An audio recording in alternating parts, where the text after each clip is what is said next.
ചില ചിത്രങ്ങളിലെ background score, അതിലെ കുറച്ച് സീനുകൾ, കഥാപാത്രങ്ങൾ, ഈ പറഞ്ഞ ഘടകങ്ങൾക്ക് വേണ്ടി മാത്രം നമ്മൾ ചില സിനിമകൾ കാണാറില്ലേ? ആ കാറ്റഗറിയിൽ വെക്കാൻ പറ്റുന്ന ഒരു ചിത്രമാണിത്. 2010 ഷാജി കൈലാസിന്റെ സംവിധാനത്തിൽ മമ്മൂട്ടി ഡബിൾ റോളിലെത്തിയ ഫാന്റസി ചിത്രം ദ്രോണ. ശ്രീകാന്ത് എന്ന വ്യക്തിയാണ് ഈ ചിത്രം എനിക്ക് സജസ്റ്റ് ചെയ്തത്. നമ്മുടെ ഈ ചാനലിൽ 100ാമത് ഷോർട്ട് വീഡിയോ ഒപ്പീനിയൻ പോൾ നടക്കുന്ന കാര്യം നിങ്ങൾക്ക് എല്ലാവർക്കും അറിയാമല്ലോ. അതിൽ ആദ്യത്തെ ചോദ്യമായിരുന്നു 100ാമത്തെ ഷോർട്ട് വീഡിയോ ഏത് ഭാഷയിൽ നിന്നുമുള്ള ചിത്രത്തിന്റേതായിരിക്കണം എന്ന്. ഭൂരിഭാഗം പേരുടെയും അഭിപ്രായ പ്രകാരം നമ്മൾ മലയാളം ഇൻഡസ്ട്രി തിരഞ്ഞെടുത്തിരിക്കുകയാണ്. ചോദ്യം നമ്പർ 2, മലയാളം ഇൻഡസ്ട്രിയിലെ ഏത് നടന്റെ ചിത്രം തിരഞ്ഞെടുക്കണം? പോളിംഗ് ആരംഭിച്ചിട്ടുണ്ട്. നിങ്ങളുടെ അഭിപ്രായം എത്രയും വേഗം രേഖപ്പെടുത്തുക.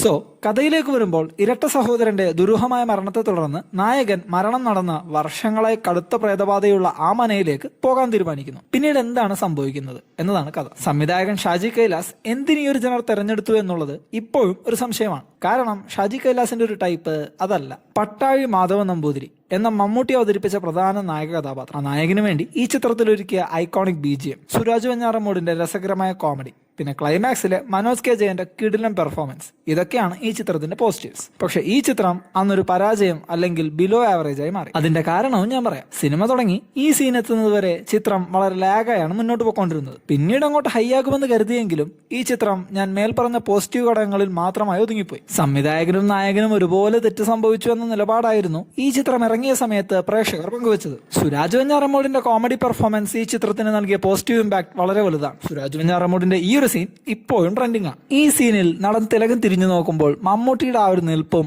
ആ അറ്റ്മോസ്ഫിയറും പിന്നെ ഇതിൽ ഐക്കോണിക് BGM-ഉം 15 ഔട്ട് ഓഫ് 10. അനന്തഭദ്രത്തിനു ശേഷം നടൻ മനോജ് കെ ജയന്റെ ഔട്ട്സ്റ്റാൻഡിംഗ് പെർഫോമൻസ് കണ്ടൊരു സീനാണ് ഈ ചിത്രത്തിന്റെ ക്ലൈമാക്സ്. പീക്ക് പ്രസന്റേഷൻ എന്നൊക്കെ നമ്മൾ പറയാറില്ലേ, ലൈക്ക് ദാറ്റ്. ഈ പോസിറ്റീവ്സ് ഒഴിച്ചാൽ ചിത്രം ഒരു ബിലോ ആവറേജ് ആണ്. ചിത്രം കണ്ടവർ നിങ്ങളുടെ അഭിപ്രായം കമന്റ് ചെയ്യുക. ഇതുപോലുള്ള കൂടുതൽ വീഡിയോസിനായി ഈ ചാനൽ ഇപ്പോൾ തന്നെ സബ്സ്ക്രൈബ് ചെയ്യുക.